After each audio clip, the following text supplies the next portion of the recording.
And one thing I want to add before I introduce them is that while the majority of our survivors began at My Life, My Choice as mentors, you know, many stay with our organization for years and they grow in their positions and responsibilities in unique ways to their talents, interests, and skills beyond one-on-one mentoring. So that's really what I really wanted to shout out.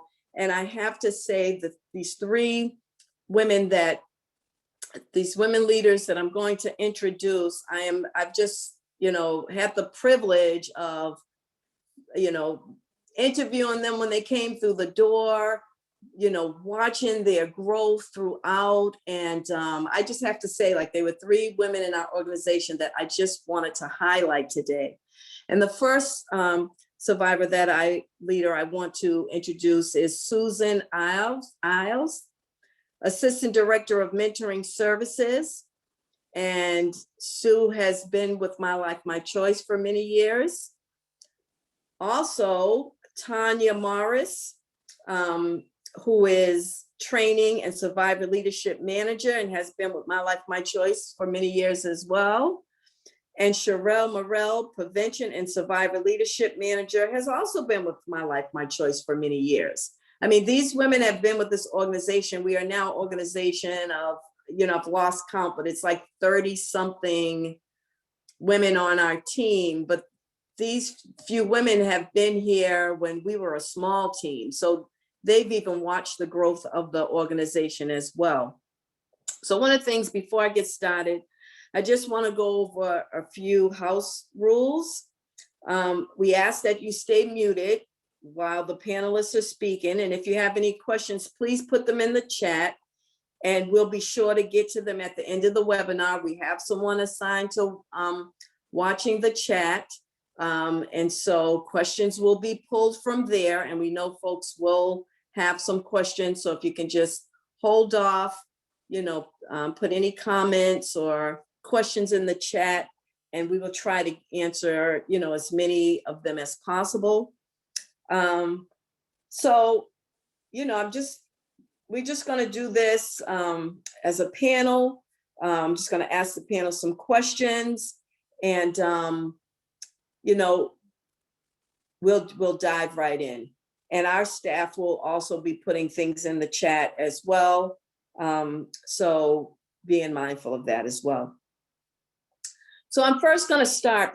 I want to start. This first question is for all of you, and I know I've said your names, but if you could, you know, introduce yourselves right before you answer this question. The first question I will ask you, Tanya. Can you tell me what it's like to join? What it was like to join My Life, My Choice as a mentor? Thank you, Audrey. I appreciate that. And again, as Audrey said, my name is Tanya Morris. I am the Training and Survivor Leadership Manager at My Life, My Choice. And what it was like for me to join My Life, My Choice, as to join a team of women to where I can be myself. To be able to join a team where I can be able to give back and work with young ladies and young men who are also surviving CSEC. It means I've grown so much in this position, and I've grown in so many ways. So by me being able to be on this team with other women to help me grow even further means absolutely the most to me. And working with these kids that we work with, I can tell it can be challenging, but at the end of the day, it's rewarding. I'm able to give back and help those, and remember that I am there for them and they're there for me as well. Thank you, Tanya. Sherelle, do you want to share with us what it was like for you as a survivor mentor at My Life, My Choice? Yes, hello everyone. My name is Sharon Morrow, Prevention and Survivor Leadership Manager. And, you know, when I think back to when I was hired, it was 2013. And, you know, I was taught not to use my voice. I was taught to be seen and not heard. I was taught to, act out. There's so many things. I had a lot of fear around my story. I had a lot of guilt around my story. I was ashamed. But when I found out that there was an organization that works with, youth and transgender LGBTQ youth, I just couldn't believe that my story I could use and get paid to help these young people. So for me to be a survivor mentor along with now this leader in this organization, it just means so much to me. I'm still pinching myself daily, and I'm just in awe of My Life, My Choice and the position and the platform that My Life, My Choice has given me to use my voice. Yeah. Thank you, Sherelle. And so can you share with us what it was like for you as a mentor, survivor mentor at My Life, My Choice? Yes, I can. Thank you, Audrey. And thank you for the very nice things you said about us at the beginning. That makes me feel good. My name is Susan Alves. I am the Assistant Director of Mentoring Services at My Life, My Choice. And if you heard the question was, how was it to come to My Life, My Choice as a survivor mentor? And I need to say that I came in as a survivor mentor, and today I am Assistant Director of Mentoring Services. And for me, this was the hardest question. It's the easiest, but it's the hardest because one, it would take up the whole hour. Two is the two women before me spoke a lot of the substance of My Life, My Choice and what it has to offer. And I come from a human service field, and I always had great boundaries and ethics. And so when I got to My Life, My Choice, and I found that I used myself, my story, all of me, or most of me, to help these boys, girls, and trans youth. I still can't wrap my head around it today. And when I was told, like, it had nothing to do with the experience that I had learned from being in the field, but I am an expert. I am an expert in CSEC. And the kids, they identify with me, they relate, and they speak my language. I speak their language, let me say. I'm much older, and I don't know all the terminology they have today. But My Life, My Choice, when we came, the three of us women, we came nearly around the same time. I came in 2013 as well. There wasn't many of us. And it's been a blessing to see My Life, My Choice evolve and grow. And that goes to show what's going on out in the universe today with these CSEC youth.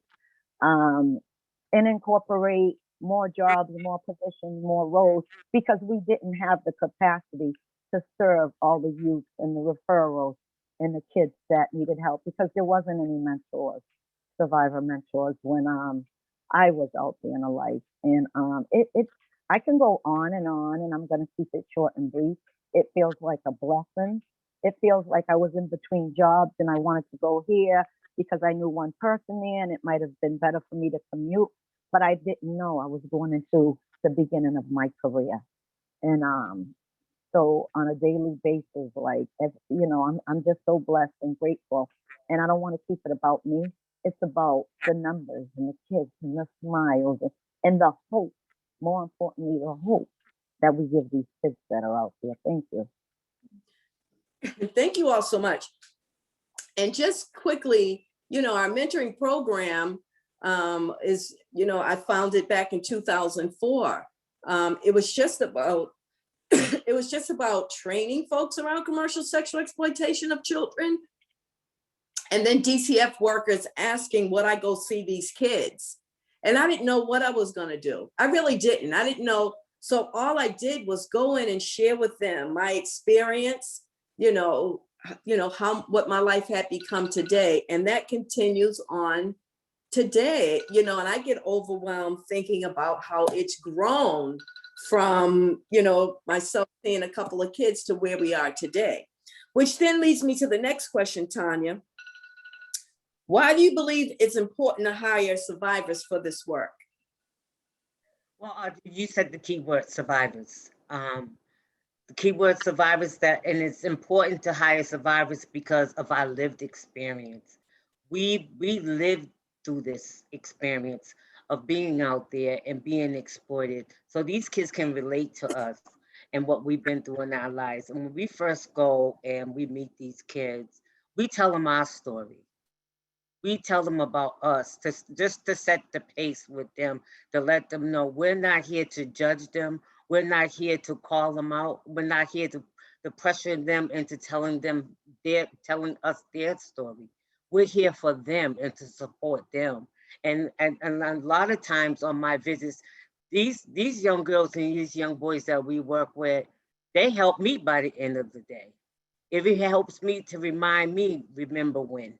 And to let them know that I commend them for having to come to get a mentor and be able to come and meet with us, because it's a volunteer program. We can't force them to come meet with us, but they do and they want to. I mean, I can see when I go to programs and go to meet these young ladies, I have my young girls waiting in the window for me. And that speaks volumes, because I'm like, okay, she's looking forward for me to come see her. And by us being able to support them, it helps me by the end of the day to let me know that, listen, I'm doing my job. I'm doing what I'm supposed to do to help these young women and these young men, and supporting them and on their journey, help giving them a voice, right? Because I know for a very long time, I didn't have a voice. I didn't know how to speak up and tell somebody what was going on with me. I didn't have the voice to say, listen, it started in my family. I didn't have that. And being able to tell them it's okay. It's okay to speak your truth. And that's what we give them. We give them that light to give them the ability to speak their truth. And we talk to them, not at them. And for a very long time, they're having people telling them what to do and what not to do, and to have us come as mentors with my lived experience, they respect us. There's more respect given to us sometimes than with their own parents, because we give them a respect and they give us back the same respect. And this is how we relate to one another, and this is how we get along with one another. And let me tell you, I fight to keep my mentees.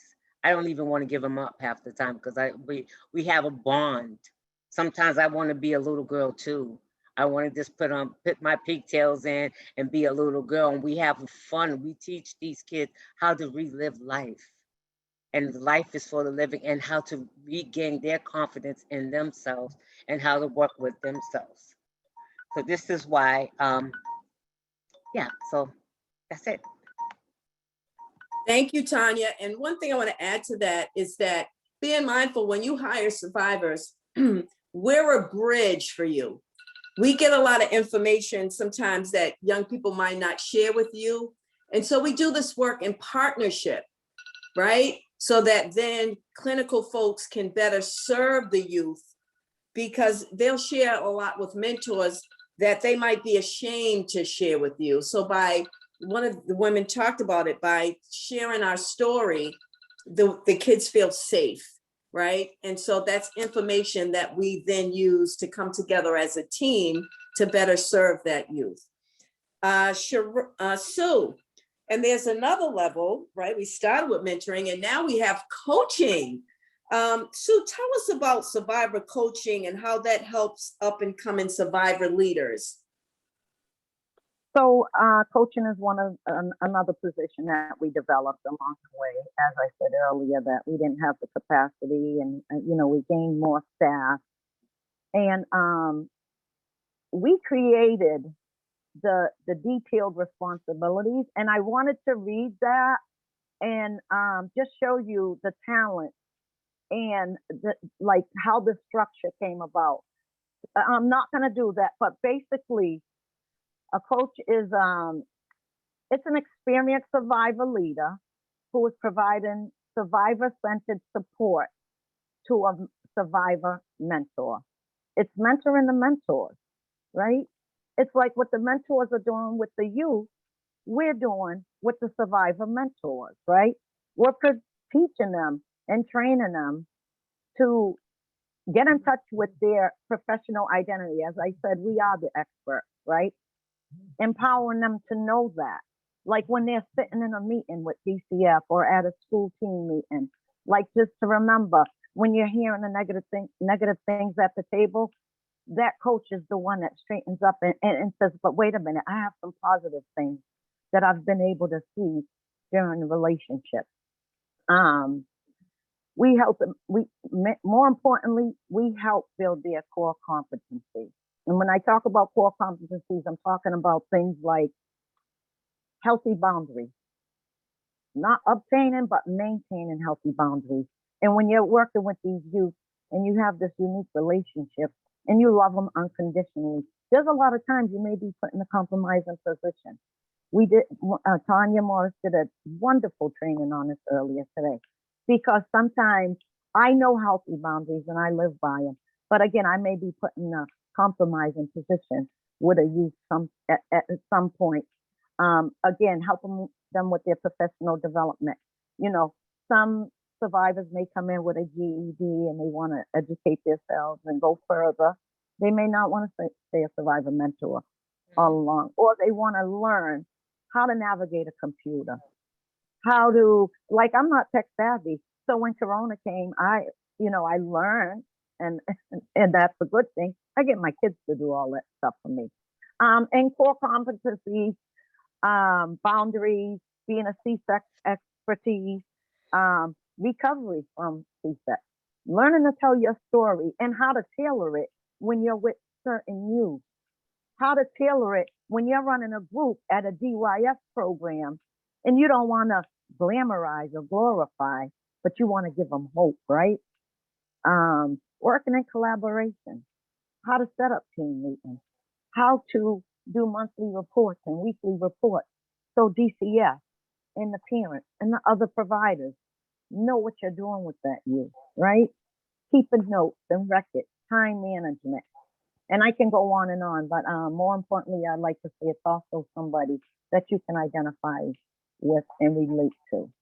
And it's awesome, like having a supervisor that understands you and you can relate to. I can go on about coaching as well, but those are the basics. Thank you so much, Susan. And just to clarify, because I know folks are from a lot of places. So when Sue says DCF, she's talking about our child welfare system, Department of Children's and Families.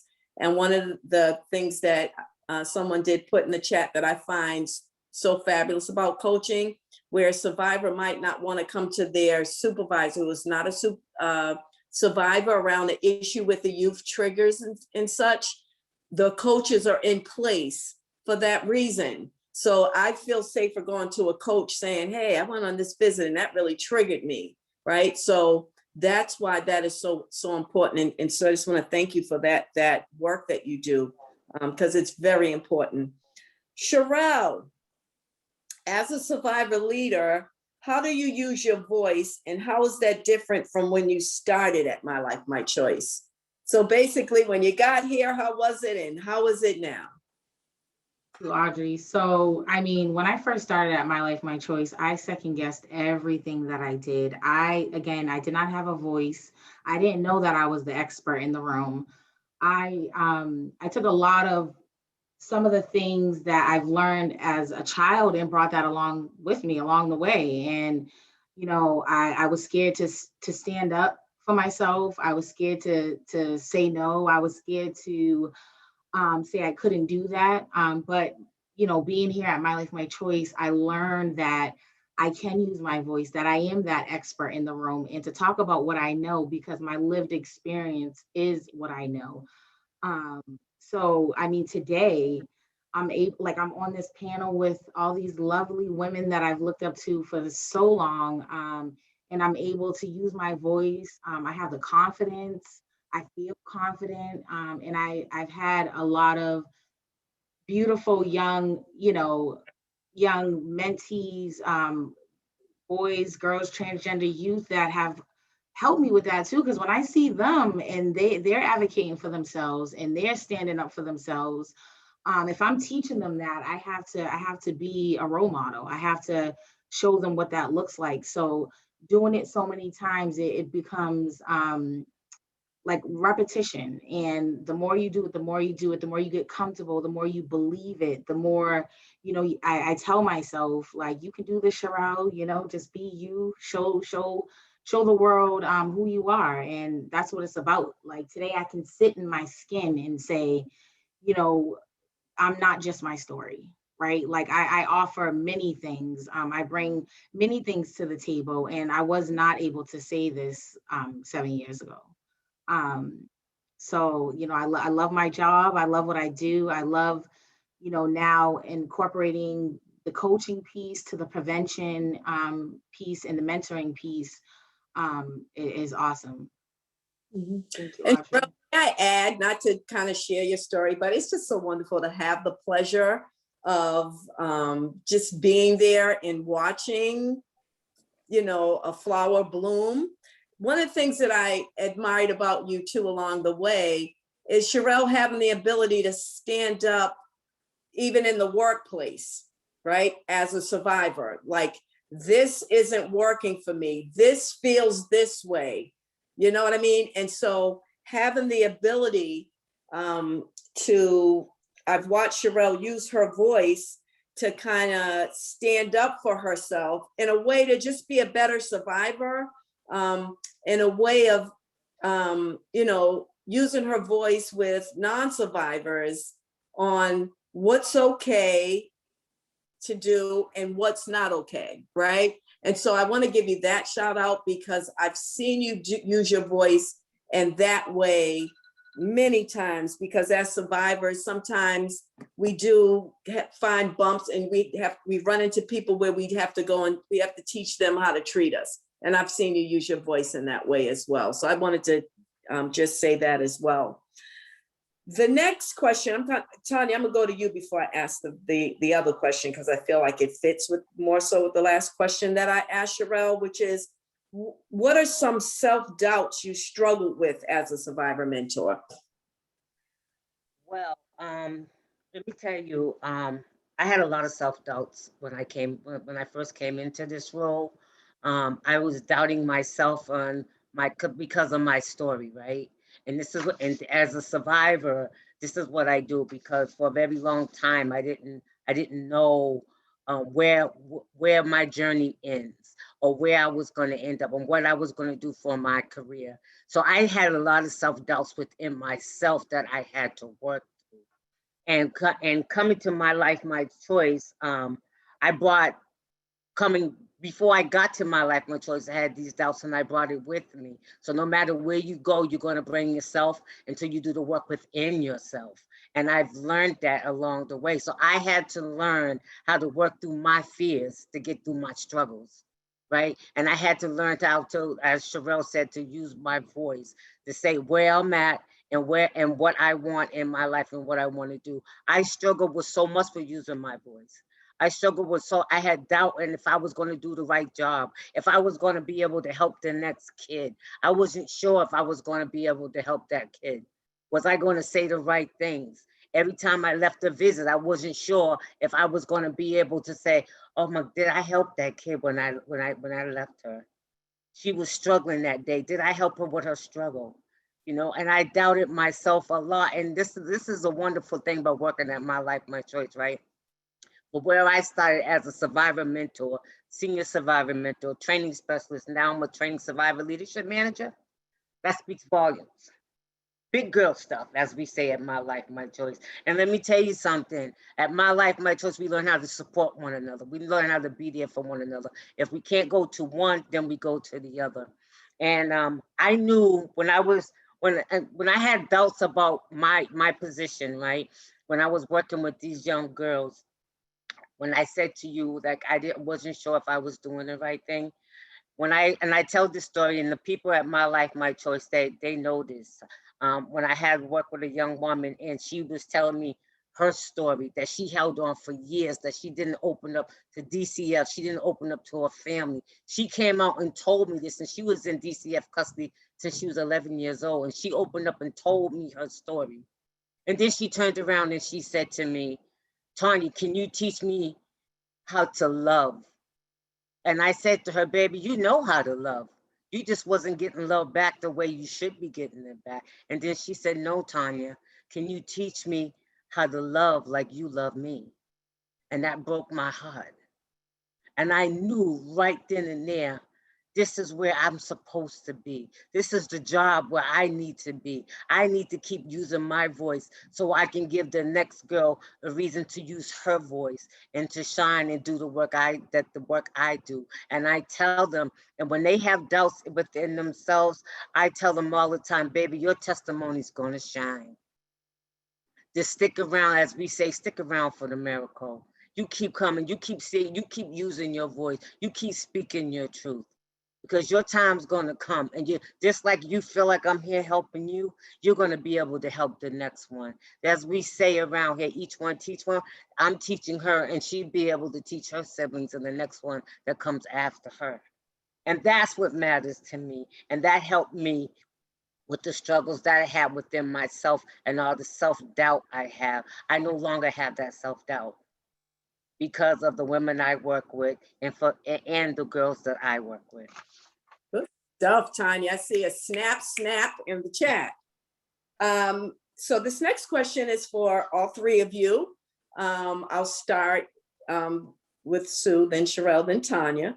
Can each of you tell us one thing you love about your current role? And Sue, I'll start with you. One thing, that one thing is everything. No, it's everything. And I'm fairly new in this role. I would say maybe 30 days. I came back from vacation to a promotion.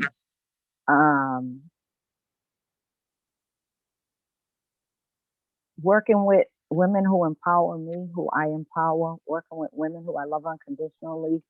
And we have one common goal, and that is to serve these youth, because we know the end of the story, right? And we're trying to switch gears for them. So we had it, we done it, we felt the pain, and we're trying to eliminate that for them.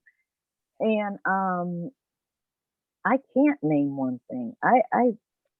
Every position I've had, I started as the survivor mentor to senior to now assistant director.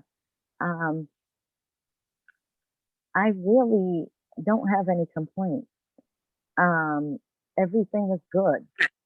We have no male staff. I think I like that.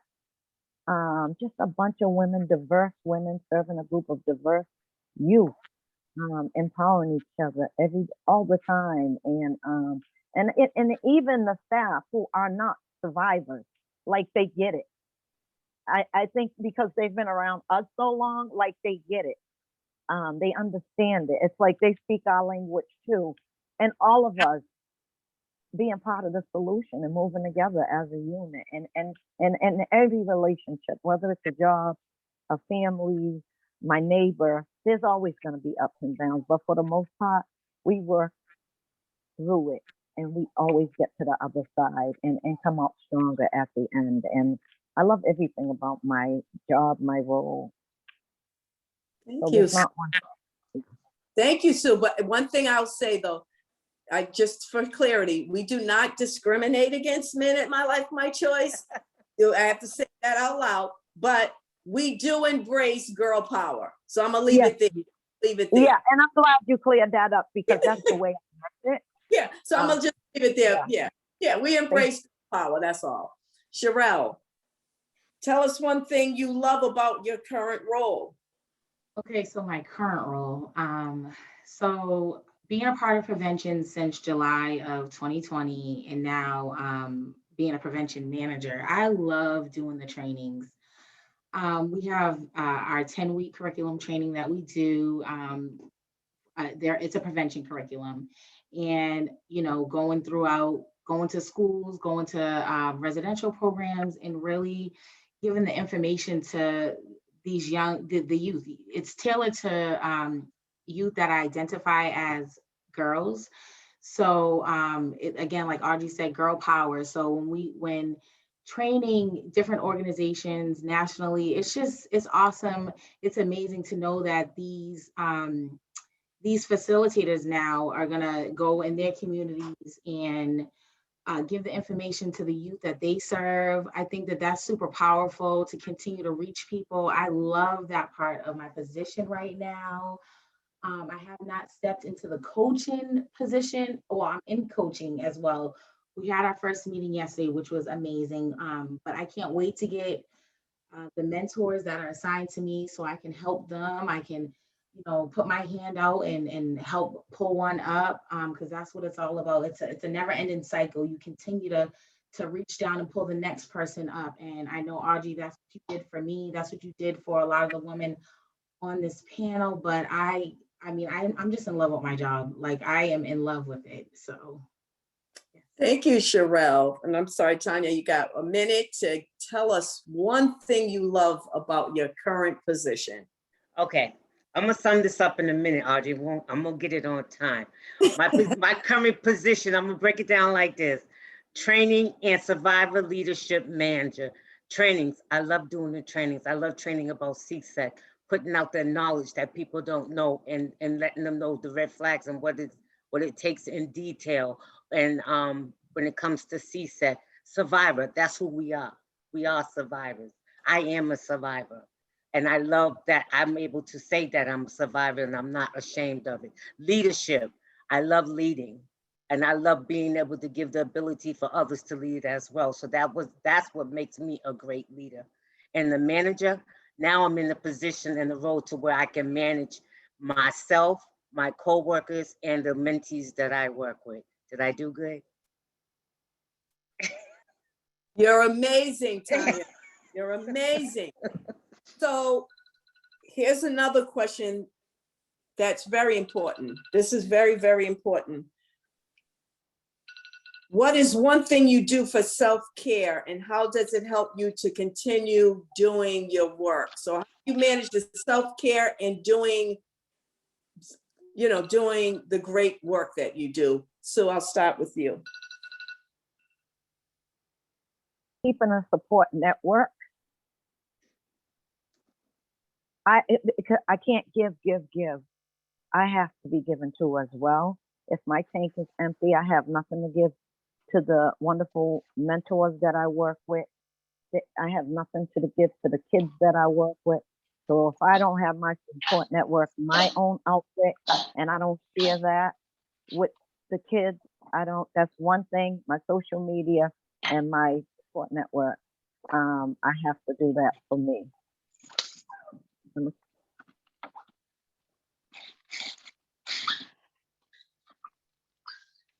You're muted, Audrey. You're muted, Audrey. Thank you. The magic Zoom word. They said that's the most said word this year. You're muted. Sherelle, let's help out with what you do for self-care and how does that balance with work? Yeah, so self-care is super important. Like, I did not know anything about self-care prior to coming to My Life, My Choice. I was taught that in order to take care of somebody else, you have to take care of yourself. You have to put yourself first. And I learned that that wasn't a selfish thing, that like, you matter, right? Like, you matter. So this is like a trio. I have to do all three in order. Like, this is my one. So I work out, I journal, and I meditate. And like, I pray, I meditate. So those are all one for me, because I can't have one without the other, because I'll be all jacked up. And I know when it's so weird now, I know exactly when I need to do self-care and when I'm off. I have never been so in tune with my body and myself ever before. Like, so I know when it's time for me to, like, okay, wait, did you write today? Did you journal? Like, okay, something, if I'm triggered, I'm able to take a step back and tell my supervisor, look, I need a moment. Like, I remember, I had a mentee and I was dealing with some stuff, and it was some serious stuff. So I called her and I told her we had to file a 51A. After that, I said, look, I need to take a moment, right? I need to take a moment. I need to take 30 minutes, get in a cycling class real quick. And my supervisor was very supportive. She was like, go and do what you have to do. And I think self-care is important, especially with the work that we do. Mm-hmm. Thank you, Sherelle. And Tanya, before you answer, because we have a few minutes, one of the things too I want to throw out there is another thing that we do to make sure to offer some self-care for our staff is that our mentors can take 1 hour a week, whether they want to go to therapy, whatever their self-care, whatever it is that helps them, they can do that 1 hour a week on paid time. So we offer that as well to make room. So if someone has a survivor has their cape on, being a superhero, even as an agency, a reminder, stop, take an hour a week and do what it is that you need to do for yourself. Tanya, tell us what you do for self-care and how that helps you with your work. Yes, thanks, Audrey. One, I had to learn to get in touch with myself and my feelings. I had to get in touch to when my body's talking to me, listen to it. I didn't know how to do self-care before. I remember when I first started, Lisa said to me, she goes, "Did you take a vacation?" And I'm like, "No." And then she goes, "Take a vacation." And I had to learn how to start taking vacations when she said that to me, because, other people can see you working harder, and know that, listen, it's time for you to take a break. You know what I mean? So I had to learn when she said that to me, I had to say to myself, Jesus, you know what, Tanya, you got to start listening to yourself, because if other people can see it, you have to see it in yourself. So one thing what I do for self-care, I got my music. I got my sage. I got my matcha tea. I do whatever I can. I meditate. Sometimes I just lay in bed and don't even turn on the TV. And I learned how to embrace and honor Tanya. That's what I had to do. I had to tell myself, Tanya, you doing some big girl stuff. I had to tell myself, you got up today, you did your hair, you brushed your teeth. That's self-care. There's times I didn't even have that piece of my life to have to take care of myself. And I was able to do that, and I can do that today. And I'm able to take care of my kids and go to work every day and give the best that I can. Thank you, Tanya. And I hope you heard that, because as survivors, we tend to be overachievers, and some of us want to prove we're good at what we do. So if you employ survivors and they're doing too much, it's your responsibility as an ally too to say, hold up.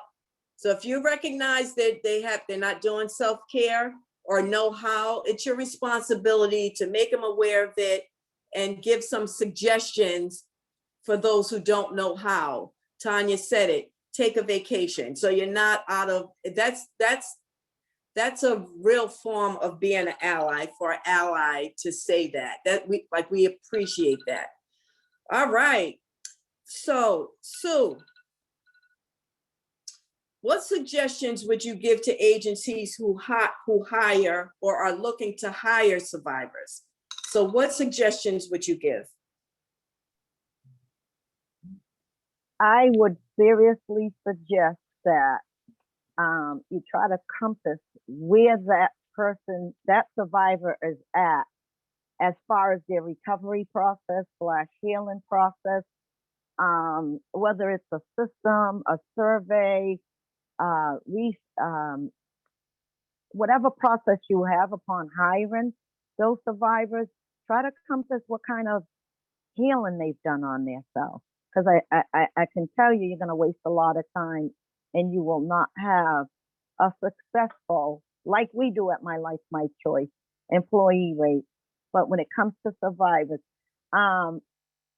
and I'm not saying everybody had to go my path. I know for me, for the first couple of years, it was therapy. It was, I also am involved in another fellowship that works for me. And I did that every single day. I took Sundays off for like 2 years. Like, I did some serious internal things. And some of the women said earlier, allowing my story to define me, dealing with the abandonment, not fitting in because of the color of my skin,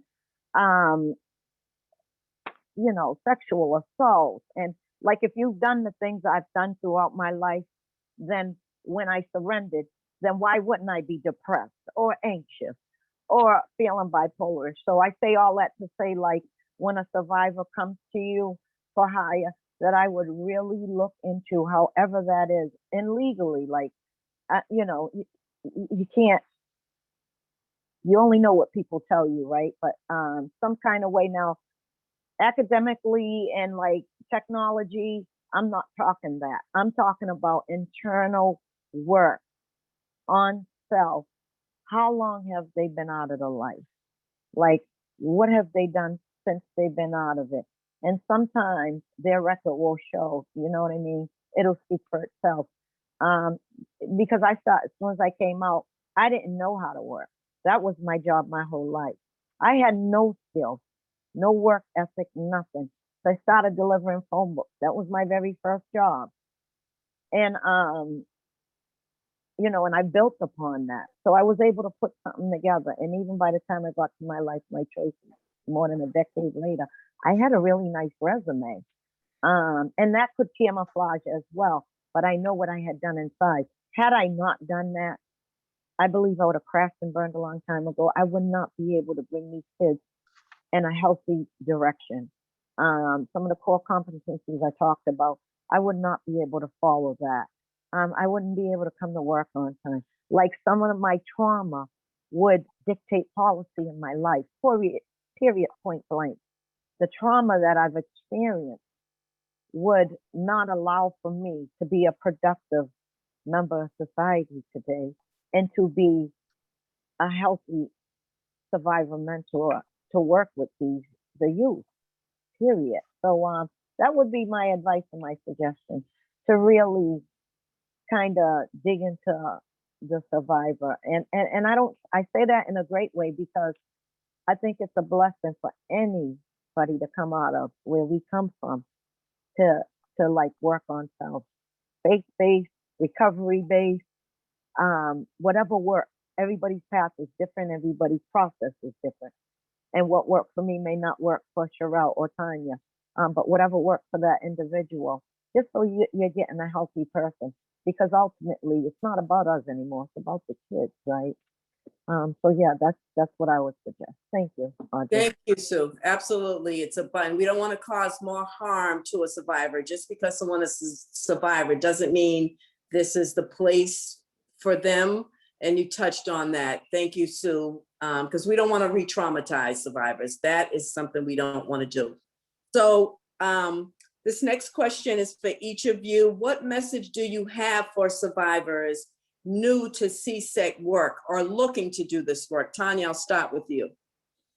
Yeah, thanks, Audrey. Well, for someone that's new and it's coming in, I would, as Sue just put it out there, like she said, and it's so true, make sure you've done the work on yourself, because you're going to have those days. And, you know, we're dealing with a vulnerable population of young girls and women who's experienced trauma, serious trauma of sexual exploitation and human trafficking. So definitely do the work on yourself. And also I have to say, believe in yourself, right? Because if you don't believe in yourself that you can do this work, right, you're going to keep doubting yourself. And that's what I did when I first came in here. Ask questions. If you have questions, ask questions. There's no dumb questions to ask. You don't know unless you ask. And another thing I would tell somebody coming into this work, keep it real. Keep it real. Keep it real. First, you got to keep it real with yourself. Keep it real with the people that you work with, and keep it real with the mentees that you're going to work with. And because if you keep it real, there's no sugarcoating it, and you don't have to go back and rethink everything that you said. Especially with these mentees, you got to keep it real with them, because they'll shut you down real quick. These girls are smart. We work with an amazing bunch of young women, amazing bunch of women. And let me end with this: no one knows you better than you know yourself. Mm-hmm. That's right, Tanya. Good stuff. Sherelle, what advice would you have for a survivor that's doing this work or looking to do CSEC work? Thank you, Audrey. Tanya said it, but you know, to add to Tanya's, what I would say is that you're the expert in the room. You know, when you walk in that room, it doesn't matter who's sitting where and who has what title. Know that you're the expert. You know, walk in with your head held high. You're more than just your story. You know, and to continue to keep pushing and fighting, right? We fought out in them streets, right? We fought you know, to get where we're at. So the fact that, you know, I mean, you want to do this work to give back to, you know, young people that have experienced similar, a similar situation that you may have or that we have experienced. Because I know each story is different and nobody's story is better or worse than the other. We all were able to touch each youth because we all have different stories, right? And we may have came here in a different kind of way, but at the end of the day, we still can relate and understand one another. So just keep fighting, right? Because we're fighters. And that's Right. one thing I can say. We will fight to the end. So continue to fight.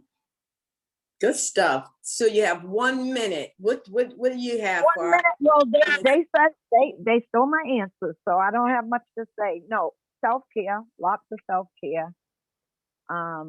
Hopefully you're in a good place. You're confident. You've done some healing and some work on yourself. If you're not culturally competent, please just be CSEC. It does not discriminate. They come. Oh, so be culturally competent or educate yourself. Always know you are the expert in the room. And if like my self-esteem got to me so bad, and that was one of my vulnerabilities, what led me into the life, because we are non-clinical. We are given therapeutic care for a vulnerable community, though, right? But we are the expert in the room. I have a PhD in CSEC, right? Always remember that. Be confident, and Tanya, be open and be yourself and be real, because these kids, they will see right through that and have good, solid, healthy boundaries. Good stuff, Sue. Yeah, boundaries real important. All right, Sherelle. Thinking about your work in prevention, why is survivor leadership so important in preventing CSEC? Thank you, Audrey. To be a survivor leader and doing this work, it is super important in prevention, because who else can the youth relate to, right? Like if someone's telling me, you know, try that egg grow, or try that eggplant, and they've never tried it, how do I don't feel comfortable trying it. So with that being said, I think it's important to have survivors in the room when you're doing the prevention, when talking to the youth, when running that 10-week prevention curriculum, when just meeting the mentee where they're at. It's important for them to relate, to have someone that they can identify to. I know what kept me in the life. I know what kept me. I didn't have a me, right? We didn't have a us. So to, you know, when I work with these young people and they have a us, it just brings them hope, right? Like sometimes we're just their hope, right? To keep pushing on to the next week. So it's important to use a survivor's voice and to let a survivor lead, because again, we have those PhDs and we are the experts in the room. Thank you so much, Sherelle. And we're running on time. I had a couple other questions for you, but hey, might have to do a part 2. But with that said, what leads me into your answer in prevention, you know, I started here.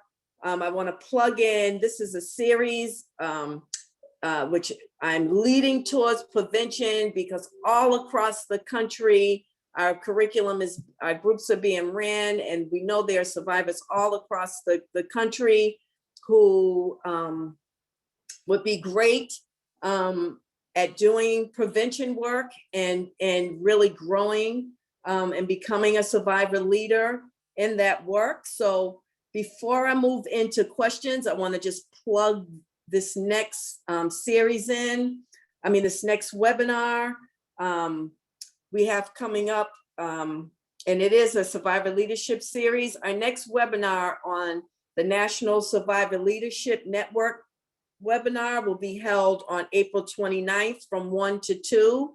We actually will have the third one in June. What I will say about this, I did this early COVID and we only had about 15 people. I don't think people were really caught up on the Zoom thing yet. And so I want to offer this particular webinar again. to really predominantly, I'm encouraging survivors to attend this.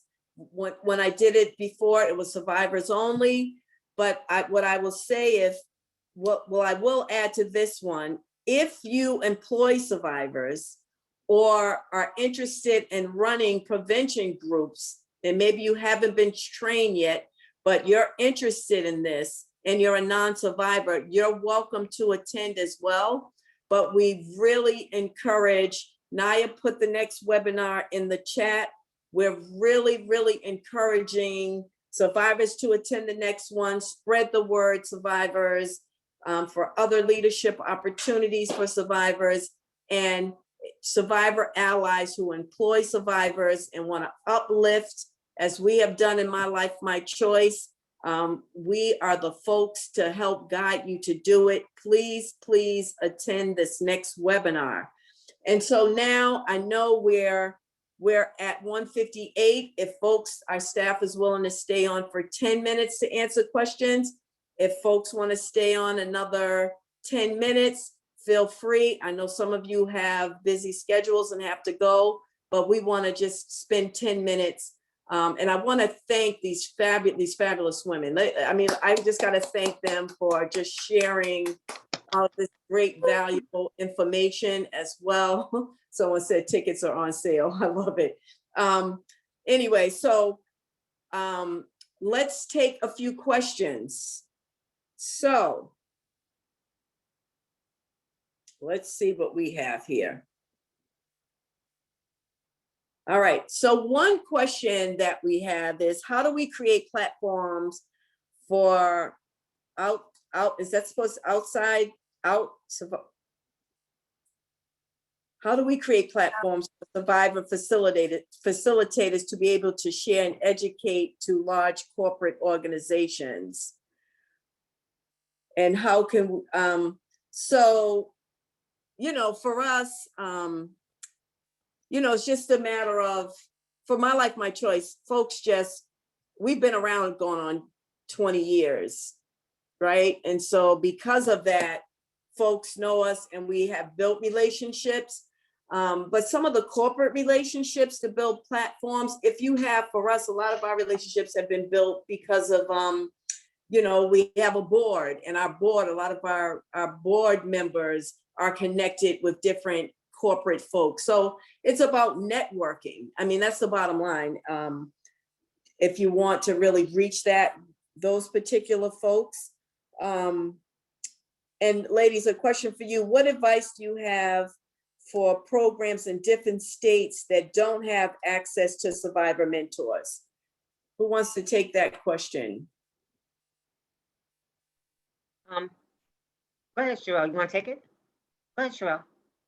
Okay, thank you, Tanya. So I would say that to get in contact with Audrey, who is our National Leader Survivor Director. So she, you know, she may know a survivor in your area. She could probably connect you to that survivor if they are available and if they are in your area.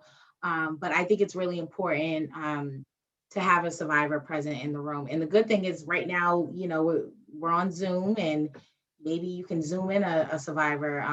You know, when we do our curriculum, our 10-week curriculum training, we offer a virtual training as well on how to run our groups virtually, which, you know, you can incorporate a survivor.